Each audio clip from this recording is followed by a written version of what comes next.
we spend a large percentage of our lives in the realm of sleep and the dreams that accompany the sleep state. We have very little actual knowledge of what takes place during our period of sleep. Although scientists do extensive studies on the electrical activity in the brain during sleep and the different phases or stages of sleep. Psychologists have also made an extensive study of the patterns of imagery and symbolism that occur in dreams, and which seem to either represent a jumbled raising up of impressions of the waking life or some kind of symbolic messaging that comes about through some kind of universal archetypal repository that we all share.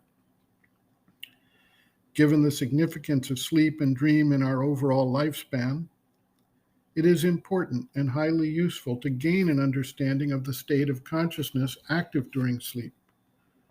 There are stages we call light sleep, deep sleep, REM sleep, as well as transitional stages as the consciousness hovers between sleep and waking. In some cases, we can become aware of events in consciousness in the transitional stages, as well as partial transcriptions of dreams if we awaken directly from the REM sleep stage that represents a primary dreaming stage of high activity. We can categorize and define these things using our waking ideas. But a true understanding of the deeper significance of sleep and dreams requires us to gain an awareness of the deeper stages of sleep, the purpose of dreams, and the different type of dreams that can occur. We tend to treat sleep as a kind of death, inasmuch as we lose our awareness and our ego consciousness during deep sleep. The questions arise: where does the consciousness go, and what does it do? And in what manner does it return to a waking state? Is it possible to create a link that will allow us to bring the experience of the sleep state into awareness in our waking consciousness? Sri Aurobindo observes, quote, "Your second experience is a first movement of the awakening of the inner being in sleep. Ordinarily, when one sleeps, a complex phenomenon happens. The waking consciousness is no longer there, for all has been withdrawn within into the inner realms of which we are not aware when we are awake, though they exist.